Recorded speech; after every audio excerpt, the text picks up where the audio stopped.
All right, let's begin. I want you to picture us standing right here at the mouth of a time tunnel. Forget the dry facts you learned in school. In here, the past isn't a book, it's a sound, a feeling. It's whispers and echoes. We're about to step inside and journey into a history that's been almost completely forgotten, to hear a story the stones themselves have been aching to tell us. In this question, this is our starting point. It's the lens for our entire journey. It's this beautiful, thrilling space where hard science and ancient myth just collide. It really makes you wonder, doesn't it? We're not just looking at old rocks. We're trying to adjust our focus to see if maybe, just maybe, the veil between our world and another is thinner than we've ever imagined. So our journey begins where the silence is the most profound, among the great, ancient monoliths that dot our planet. These aren't just ruins. Think of them as questions carved into the very earth, posed by a people so distant we've literally forgotten the language to ask them properly.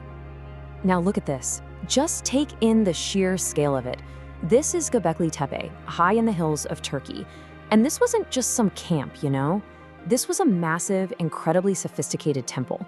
To me, it feels like a cosmic signpost, a deliberate message left behind to challenge everything we thought we knew about where we come from. 13,000. Let that number really land. 13,000 years ago. To put that in perspective, that's 7,000 years before they even started stacking stones at Stonehenge. It's so impossibly old it basically forces us to tear out the first chapter of human history and just admit we had it all wrong. Civilization didn't begin where we thought. It began right here. And you know, Göbekli Tepe isn't some lonely outpost. It's part of a pattern all across the globe. From the deserts of Peru to the waters off of Japan, we find these incredible ancient enigmas. It's almost as if they form a kind of silent global network, a grid built for a purpose that we have long since forgotten. Okay, now we venture deeper into the tunnel. Let's explore a radical idea. What if these incredible ancient sites weren't just temples for worship or tombs for the dead? What if they were something else entirely? What if they were doorways? You know, ancient texts from cultures all over the world talk about these places. They call them gates of the gods. They describe them as these unique energy hotspots, places where the very laws of physics seem to get, well, a little flexible. The idea was that these weren't just symbolic gates, they were functional portals, gateways for actual travel between our world and another. And here's where it gets really fascinating. The ancient lore seems to describe two different kinds of passage. You have the Egyptians, who depicted these incredible doorways for the soul, right, for the spirit to journey on. But then you have Peruvian legends that speak of something totally different, a physical gateway, a place where flesh and blood heroes could literally step out of our world and into the realm of the divine. Now, I know this might sound like science fiction, but there could be some real physics behind it. See, these sites weren't built just anywhere. They were placed on very specific geological hotspots. Take the Andes in Peru. They're sitting on massive deposits of quartz. The theory is that they were harnessing the Earth's own natural energy grid, these so-called ley lines or dragon lines, using a kind of physics that we've completely forgotten. So, the big question is, how did ancient humans figure this out? Well, myths from all over the world tell a similar story, a story of a knowledge bringer. The Sumerians called him Enki. And the legend goes that he actually defied the other gods to secretly gift this incredible power to humanity, even hiding the secrets within the very structure of our languages. And now our journey takes a really dramatic turn.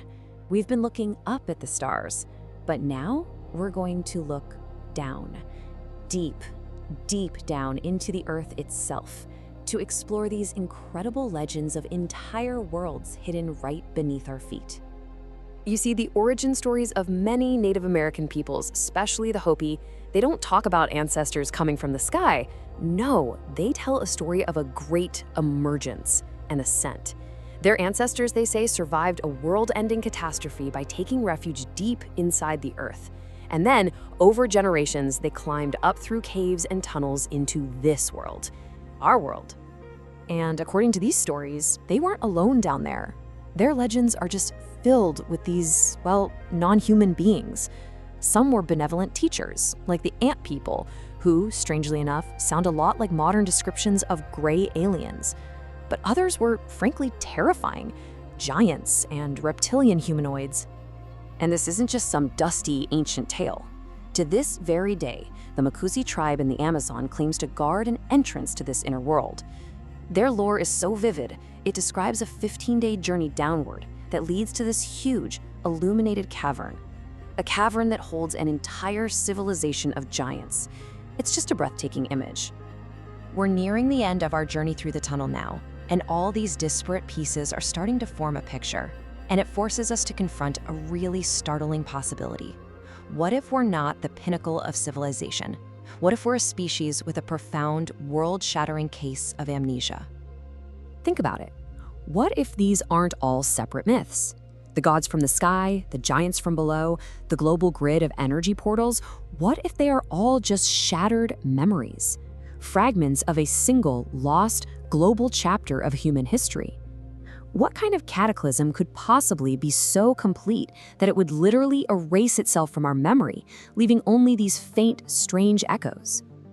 Well, modern geology might actually have an answer. It's called the Younger Dryas Impact. It describes a period of unbelievable violence that brought the last ice age to a screeching halt. First, a comet strike triggers a sudden, deep freeze. Then, about 1,200 years later, another impact, this time in the oceans, causes a catastrophic global flood. We're talking about fire and water on a truly planetary scale. And this is where it all snaps into focus. The scientific timeline for that great global flood is about 11,600 years ago. Now, what's the exact date Plato gives for the sinking of Atlantis? 11,600 years ago. And when did the survivors of whatever happened start building Göbekli Tepe? Almost immediately after. That's not a coincidence. That is a stunning convergence. The timelines don't just line up, they lock together perfectly. If this is true, it changes everything we thought we knew. It means Göbekli Tepe wasn't the dawn of civilization. It was an ark, a time capsule, a memory bank built by the traumatized survivors of a highly advanced world that was wiped out by the waves.